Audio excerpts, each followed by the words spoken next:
I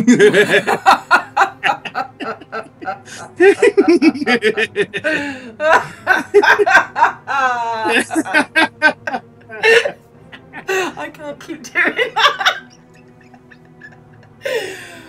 Sorry, that turned into giggling in the end there. Never mind. Yeah, evil giggling. Evil giggling. It's always evil giggling. It's me doing it. Okay. Sorry, Corpse, what was it you wanted me to do again? I think I wanted you to punch him in the ghost willy. Oh, in the ghost willy? By in the ghost, punch him in the ghost willy, you mean save Professor Grabiner? Yeah, that'd be the one. That'd be the one. Okay. Everybody, willy. this is Corpse's decision. It's nothing to do with me, and I apologise now. Save Professor Grabiner. I can't leave him here to get eaten. I rush into the room, leaping over the lines and symbols on the floor, because that's always clever when you're dealing with demons, and grab hold of his shoulder. Professor Grabiner, wake up! He groans faintly when I shake him, but doesn't stir. He's not much of a cooker, so... I hook my hands under his arms and prepare to drag him out when suddenly, I can't move. I feel clawed hands gripping my neck and starting to squeeze. And suddenly I end up in a late 80s music video with the background swirling around. The background is a bit weird, I have to admit. I'm assuming that's like, oh my god, I'm so confused. No, you know what, I'm going to turn, before we do anything else, and I apologise to everyone, I need to turn down the music because it's... it's quite loud. Turn down the music. It's on 1. It's on half of 1 at the moment. Okay. Return. The floating spirit laughs at my panic. I can't remember his voice. I think it was just deep and growly. Fool, this one was protected. But you have crossed the wards that bind to me. Roxy! Oh god, I hate this woman. I hate this woman so much. Professor Potsdam has appeared at the door of the room. Only she has the sense not to cross the boundary. What have I done? Cross the boundary. Cross the boundary, yeah, and our strength has gone down. Permanently. That's a good reason to lose strength rather than cake. Oh, that's true.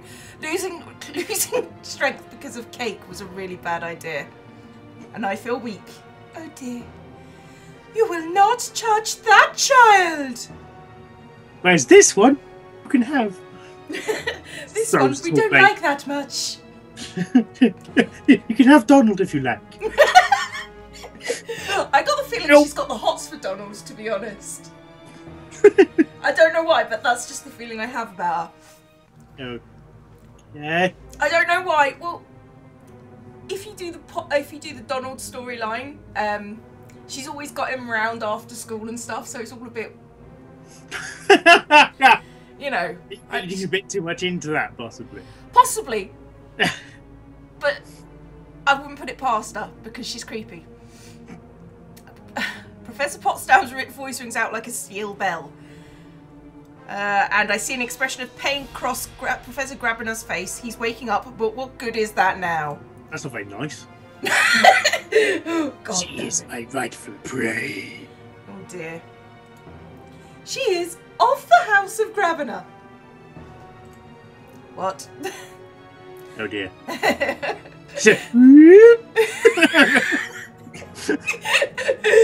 like that. He's just sort of like, I suddenly wake up and just rise to my feet.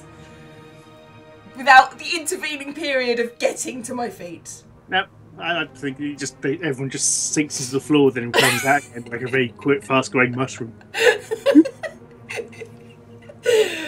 This is very Mario World, to be honest. And every time anyone gets out of bed, there's a sound of a slide whistle to go with it. Do you still have your slide whistle? It's not with me at the moment, unfortunately. It's in Nottingham at the moment, so... Dang it. Okay. The pressure around my throat eases slightly as Professor Grabiner climbs to his feet. He seems confused.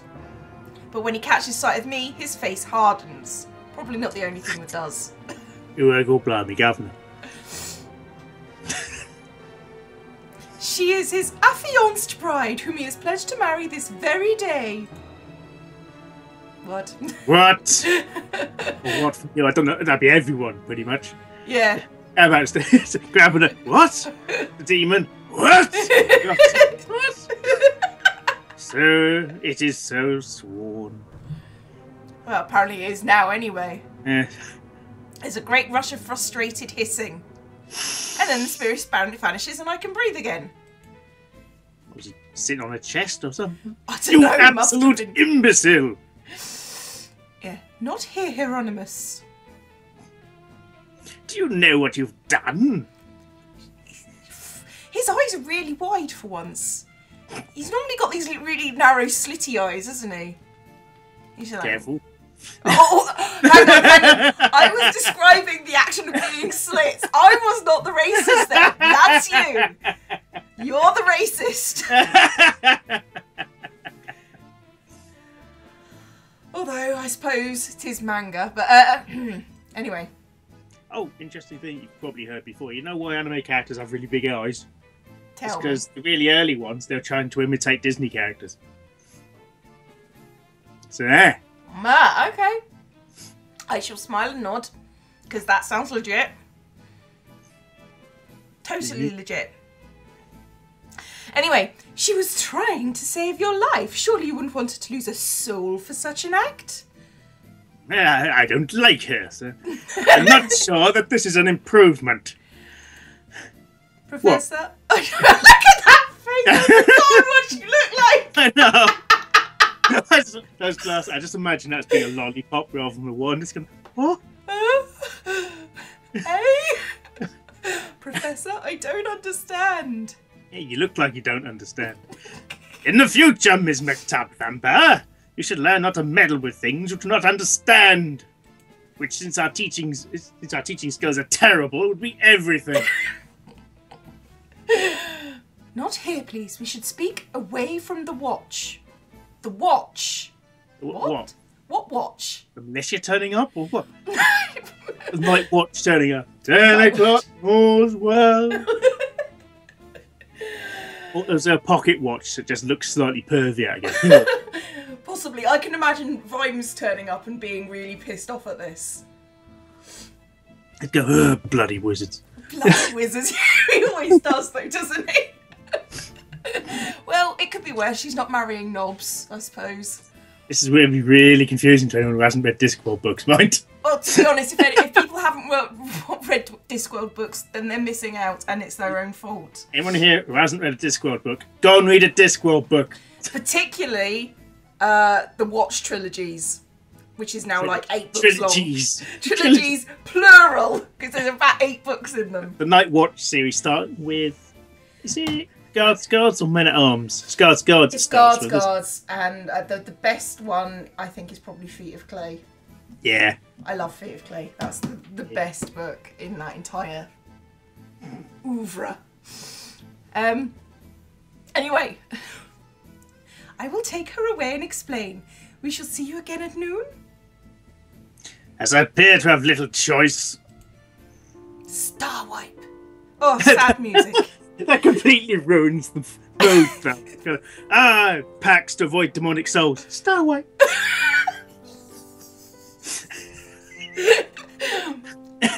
Professor Potsdam leads me to another classroom, empty and unused for the weekend. Yes, because it's terribly early at the moment, isn't it? Terribly early. You got to put the emphasis right. What happened? What's going on? I like the fact that she still hasn't a fucking idea. Yeah. What? We apparently have bred a dumbass child here. I'm blaming you for that. What? I don't know. Are you blaming me? Giving the impression it's our kid or something, which is a bit creepy. She feels like it, to be fair, because we both did Creator. I hope any child I have wouldn't look like that. Oh. That's always hair dye. That's true. And to be honest, if it was your kid, the glasses and the wand sort of do... Hey! Glasses, it'd be a kazoo. It would be a kazoo, yeah. If there's any eyewear, it'd be goggles. Right? True. Oh, okay, sorry. Or just straight up glasses. You know, Yeah. normal ones. Yeah. Yeah. Anyway. Hi. I can't deal with this tonight. Okay. Has she got a bubble on the end of her hat? Yeah. I've not noticed that before. I thought she was like a proper witch. No, well, what, her? With the amount of effort she puts into appearing twee and lovely. True. Whilst also dressing in a slightly slutty way. Only slightly. It's not really slightly, to be fair. It's the see-through blouse that gets me every time. Yeah. Not in a pervy way, but yeah, anyway. Professor Grabner recently came into possession of a manus, a guardian spirit sworn to the service of his family line. I can't do the voice for some reason. Not properly. He has been experimenting with it. Anyway. I can't do it if you're going to keep on doing that. I can't. When you crossed the containment wards, it began to feed on you. The only way to save you is to cause the spirit to recognise you as a rightful member of the family it serves. But that was just to fool it, right? I'm not really engaged to Professor Grabner. Oh, my dear. A wizard's word is binding. A manus would not be fooled by simple trickery. Therefore, you will have to marry him today. Why'd you have to specify today when she said they're going to be married? Why couldn't it be? She's a fiancée. That's his fiancée. They're going to get married in 13,000 years. They're going to get, well, they're going to get married when she's 18. That would be a good start, actually. That would have been better. It would have been better, I'm not going to lie. Even more so for something set in the States with the, Yeah. Yeah. With the boffing age that low. Yeah. High, even. Yeah. For those of you who are unaware, the boffing age for the UK is 16, so... Yeah. Reasons. Anyway, what? But he's my teacher and I'm like 16 and he doesn't even like me. But you tried to save him, and now he's saving you. Isn't that romantic? She should just... What a marriage... this is a marriage of convenience. Isn't that romantic? No! It's the antithesis! Really. It's actually the opposite, if we believe that. Professor Grabner is going to kill me. Well, I think if he wanted to kill you, probably wouldn't be marrying you, to be honest. Yeah. Because, you know... He just came not going through with it, then she'd die. So... And he'd lose all his magic. Because apparently that's a thing. What? If a wizard doesn't keep their word, the wizard can't lie, they lose their magic. Because reasons. Because magical reasons. Yeah. Although she's lied an awful lot in this series. Well, I'm not sure she's lied, just kind of put spins on things. What? I'm going to meet Minnie. Oh, her. Oh, right. I thought you meant, what's her face? Potsdam. Yeah. No. Yeah. Yeah. Why does Roxy have any power? Because she's a lying toe rag. Or does it not count until they get to a certain amount of power or something? I don't know. Anyway. Other made-up stuff. Yeah, it's bullshit. It's bullshit. It's bullshitium to actually work on this. Really, his bark is worse than his bite. Haven't you noticed that by now? I'm wondering what context that his bite's going to work on. How would I know that? I'm a student. And how does she know that? Metaphor? No, I don't trust. Are you taking it literally? Okay. Don't trust wizards with metaphor. There has to be some other way. No, the oath has been given. To break now will cost his magic and your life. Which would be a bad thing. Are we sure about that? Well, from Roxy's point of view, I think you'd be a bit poo. Yeah. This isn't forever. You'll be joined for a year and a day. That's all. After your promise has been kept, you can go your separate ways. I'm sure this isn't quite the wedding a girl dreams of, but I have some lovely robes that should fit you, and I think it'll turn out for the best. How does she have robes that'll fit her? I don't know. We got the slightly chubby version, didn't we? Yeah. Which is, you know, the same sprite but closer to the camera. Say sprite, picture, illustration. Bit squashed. Yeah. Perhaps you'll even come to like each other. No. But... I grope desperately for some final excuse, anything to make the difference. But Well, that'd be Professor Grabber, wouldn't it? Mm. Ba-dum-dum. Oh, don't worry about that. My little helper will see to it. Now we need ribbons and a basket and a witness, and I'll need to alter the dress. Jesus Christ. She bustles around me, spinning me this way and that, and at one point even stuffing an apple into my mouth to keep me quiet and feed me breakfast at the same time, while she takes care of the preparations. She's enjoying this. A little too much, I feel. It's a bit creepy. I'm not allowed to leave the room, but most of my questions are brushed aside or answered with weird specifics that don't make any sense. What does an ear of corn have to do with courage and kindness? You don't want to know. I can see the courage. I can see the kindness too, actually, thinking about the shape of... Never mind. And then I have to wash my hands multiple times after touching that corn, which has been strange places. I'm assuming with a year and a day, it's a hand fasting ceremony, isn't it? So yeah. Hands would have to be cleaned. Many times. Yes. At last she hands me a bundle of creamy white fabric and tells me to try it on. Whoosh. Whoosh. Dun, dun, dun. Put on the wedding dress. Does it overrule everything else? I assume so. No! Oh! Do you want me to take off the glasses? No. Somehow I knew you could be trusted. It's one thing, my god, how late 70s Top of the Pops does that look? Yeah, she could be a member of Pan's people. Yeah. Or just someone who hangs around. Oh, damn, what's his name now? Ah, it's bloody gone. Rocket Man. Tit on the piano. Real name Elton is... John? That's it, yeah. Tit on the piano. I think of all the people you could have suggested, Elton John is one of the last people to have tits on the piano. Brumtish. Okay, right, we're doing the wedding.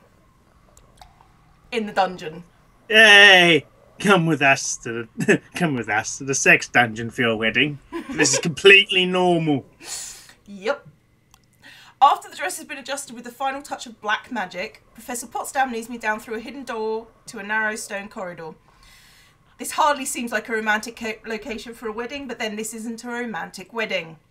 My wedding. Not a dream, but a nightmare. Bit harsh. It's only a year and a day. It's not like you actually have to spend Yeah, but time if you're 16, like how long must that feel? about a year and a day. Well, considering how long life feels to me, how quickly years go past to me now, and I'm only 33, and how fast years went by when I was 16. Anyway, the stairs lead to a wide open room lit with candles, a haunted horror basement waiting for its sacrifice. She's really melodramatic, isn't she? Yeah, considering the room is just bland. It's not scary at all. No. It seems to be a Soviet bunker with candles in it. Oh yes, you've spent a lot of time in Soviet bunkers, haven't you? Is there a really bad engineer anywhere around here? Yeah, that's why they have to use candles, because Gleb's in charge of the lighting. The stone floor appears clean at least. The ceremony will be held here in the dark dungeon so that no one will find out. Except for Minnie. Because logic dictates Minnie is the one that you would choose. As freshman class president, she was summoned to be an official witness for the ceremony. Professor Potsdam trusts her to keep the secret. But you got other people. Yeah, like her friends. Yeah, that'd be a good start. Well, yeah. I don't trust them to keep a secret, though. Ellen? No, I wouldn't trust her to keep a secret. Really? No. She'd keep it for a bit, then she'd just get all huffy at some point and blurt it out. That's true. Mind you, they're all 16-year-old girls. Why you wouldn't choose, like, another teacher? Or any other adult? There aren't any other teachers, that's why. It's true. There's only 2 people. Would you not rather choose William for this? Yeah, William strikes me as someone who can keep his mouth shut Yes. and be supportive. Yeah. 16-year-old girls not known for being able to keep their gob shut. I like to imagine we're saying this just as many just standing there in front of us silently. Or we're just bad-mouthing her. As freshman class president, she was summoned to be an official witness for the ceremony. Professor Potsdam trusts her to keep the secret. She squeezes my hands and tries to smile, then steps away. It's almost time. I hear someone cough behind me and turn to see. Oh, Whoa. he's been going through my wardrobe. All he needs is one of those little pointy wisdy hats. His head looks a lot smaller. It does. That hat does add a lot. Wouldn't that imply that the hat actually floats above his head? It does, yeah, it must do. He's a wizard, I suppose. Oh. He looks so different without his book and hat. I'd specify the book, not the completely different clothing. Yeah, the clothing. But the book. He's not holding a book. That even makes him look so different. Yeah. Yeah. Why do you suppose he has the vaguely camp red robes? Oh. And I guess I'd say, well, no, I expect that to be the woman's colour, actually. Kind of a bloody tones to represent fertility with the wedding. Bloody tones to represent fertility. Yeah. Anyway, moving on. As in, lady parts get bloody. No, really, yes, I got that part. Thank you for being explicit. I appreciate It's a hand fasting ceremony. Paganism. Still more of the physical world, right? Mixing with the metaphysical, rather than just the invisible skybeard telling people off. Invisible skybeard. Oh, thanks. I think you've just alienated most of my audience. Actually, to be fair, not my audience, but What? How can I not talk about religion when we're looking at a wedding service and compare them? I don't know. He glowers at me and I realise that I'm staring. His neck is really skinny. It is, isn't it? It's just Not as bad as the professor. No, but they're both sort of bobbleheads. Yeah. Yeah. Anyway, I quickly turn away feeling flushed. I'm assuming that's embarrassment. I hope it's embarrassment because if it's horniness, she's really got some things to do. So, anyway, Professor Potsdam claps her hands. Shall we begin? I'm afraid to look, but I hear Professor Grabner grunt a vague agreement next to me. Come and stand with me then. We walk in step across the dark stone floor, each of us carrying a basket. Mine contains an ear of corn and is decorated with blue and orange ribbons. His holds a tree branch and ribbons of black and gold. Okay. Professor Nice. So, you were muttering to yourself about what? colours relating to national flags from Northern Europe. Oh, God. Professor Potsdam starts to speak, but I can hardly focus on the words. Something about entering into this union of our own free will. Well, that's a lie, surely. And of values of honour and loyalty. And with each the gifts provided for the other. That's our cue. I turn to Professor Grabner, hold out my left hand to present the handle of the basket. I give to you my kindness and my courage. He takes hold of my basket with his right hand while holding out his with his left. I give you my wisdom and my protection. And then I take hold of his basket with my right hand so that our four hands are crossed together. Oh, yeah, okay. No, yeah. I get it. Minnie and Professor Potsdam step in, one on each side, to lift the dangling ribbons and drape them over our hands. As two streams join to form a river, so your two lives join to create something greater than they were. One family and one future, for 1 year and 1 day are ye bound. Why is only the 1 year in there? All the rest is in modern stuff, then suddenly fake old English creeps into the word. You may now kiss the bride. Is that strictly necessary? Yeah, do it, you old coot. Well, no. Then I have no intention of meaning myself. Ow. To show any kind of affection for this strange freak of a woman. Well look at her. Look at her.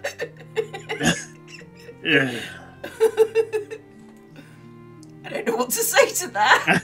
I'm going down the pub.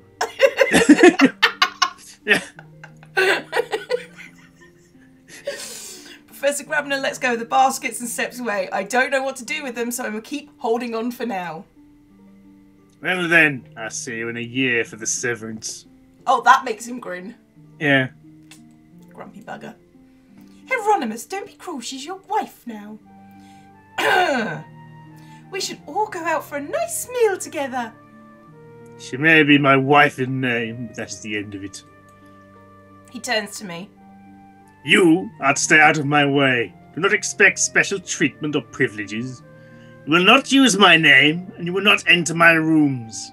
And no one is to know about this, do you understand? Yes, sir. I hope this whole affair has taught you the cost of foolishness. Goodbye, Ms. McTubthumper. Miss McTubthumper, Grabber! He rolls his eyes with a sigh. And then he sweeps away. Someone's going to clean the floor. Well, she did say the floor was remarkably clean. Yeah, that's why.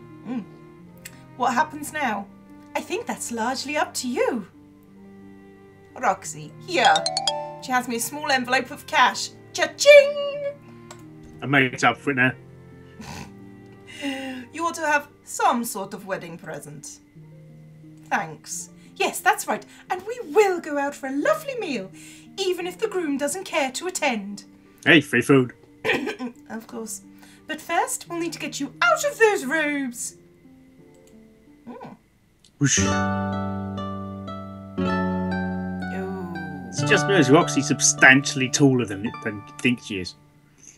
Yeah, she's... And her head is massive compared to his. Yeah. I guess he's just really far away. She's tall, he's far away. Oh dear. Small, far away. Oh God. Another thing you guys need to see, right? Look up Father Ted. Right? It's a really good comedy about Catholic priests, thinking about it. Yeah, well. Professor Potsdam takes Minnie and I to the Glen. Right, Glenn. Where she orders us a nice meal, then leaves us alone for a bit while she goes off to powder her nose. Really, she showed us the sparkly powder. Minnie shifts over to sit beside me. Because she wasn't before, obviously. Are you alright? I never wanted this to happen. And the worst part is... What's the worst part? How he hates me. That wouldn't be the one that I would pick if I was a teenage girl, but yeah, okay. I wanted him to respect me and now he hates me. I don't think he hates you. I think he hates the situation. But it's my fault. You were just doing your job. It was because of his mistake that you were in danger. But don't remind him of that or he probably will hate you. He's a proud man. You know him really well? I did research. Stalker. That's creepy and weird. I did research. That's what I'm good at. I researched Professor Grabiner. And I'm blushing now. Oh, good God. That's how it's going to get out. She's jealous. Yeah. He doesn't like people prying on. Don't push him. Treat him with respect and be patient. Don't let him frighten you off. He'll calm down. Hold on to yourself, alright? It will be okay. Oh. Shut up. Then If you feel lonely, hold on to yourself. Then Professor Potsdam returns. We have a delicious meal, close to 2 meals really, both lunch and dinner. I can't really enjoy the food or the environment when I'm here with a teacher and married to another. What am I gonna do? Every time I try to think about it, Potsdam distracts me with some bizarre remark or dancing paper animal, and by the time she finally takes us back to school, I'm so exhausted I fall straight into bed. Obviously the plan. Yeah. Dun dun dun. Dun dun dun! Should we quit it there? Yeah. Just to be evil to people. It's the second time in a row we've done this. Yeah. Okay, everybody. Catch you later. Bye.